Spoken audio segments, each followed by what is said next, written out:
Hey guys, what's going on? It's Machi from Ornox Strength, and today we're going to be building a bigger bench. But first, a few key points.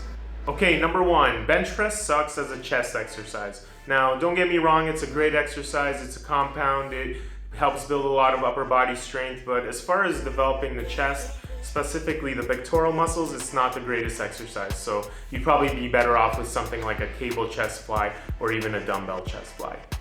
Number two, work your back, core, and legs.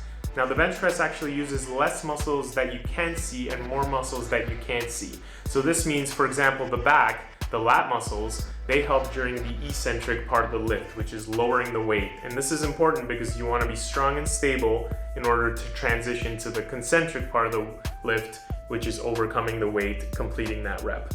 Also, there's a lot of involvement of the legs, glutes, and core because that's what keeps you gripped on the floor. So you press through the legs into the core and then up through the upper body. Number three, choose your bench technique. There are two main techniques. One's called the straight line bench press, one's called the J curve. So the straight line bench press I recommend more for beginners because it's a little safer, easier to execute, and it's easier to teach them how to press from their chest rather than be super shoulder dominant. Now the J curve technique is where the bar goes in a J shape. So it starts around the pecs and ends up above the shoulders. This technique is more for intermediates or people that are competing in powerlifting because typically the J curve allows them to put up that few extra pounds.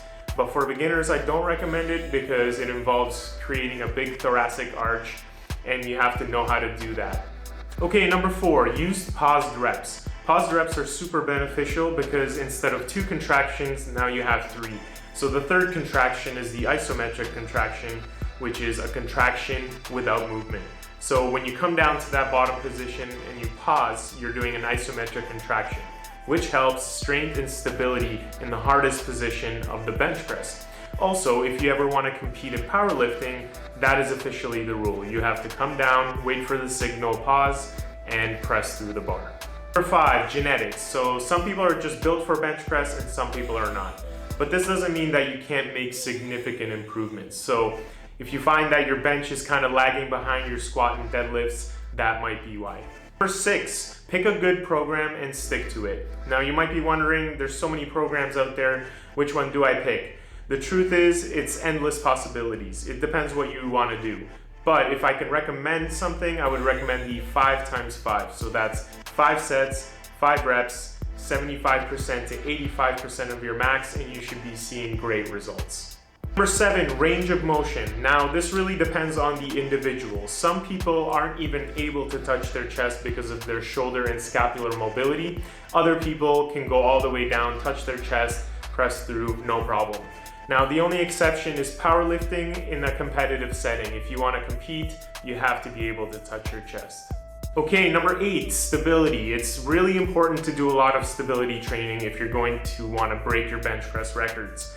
So personally, I like to use the Swiss balls, create a lot of instability so that your muscles are forced to stabilize. And when it comes to bench press, with such a small margin for error, you want to be as stable as possible so that you can either get that poundage up or avoid injury. Number 9, use a weight belt. So using a weight belt can actually get your max rep just that little bit higher. So you might be wondering, what does a weight belt have to do with bench press? Well, what it does is it stabilizes the spine and it also allows you to create extra intra-abdominal pressure. So when we drive from the legs and into the core and through the upper body, we have a lot more stability, which causes us to get that extra couple of pounds up. Last but not least, number 10, do assistance exercises. The bench press is so notorious for plateaus. You're gonna need all the tools you can get to keep those numbers going up. So focusing on strength and stability in all the individual muscles involved in the bench press will keep you progressing. So I've included a whole bunch of exercises that'll help you get your bench bigger. Let's get to it.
it. I hope you guys had a great workout and you see those bench numbers going up soon. If you guys like my content, hit that subscribe button. If you have any questions, comments, or suggestions, leave them below. You can follow me on Instagram at #OrnotStrength. Until next time, my name is Maciej, signing off.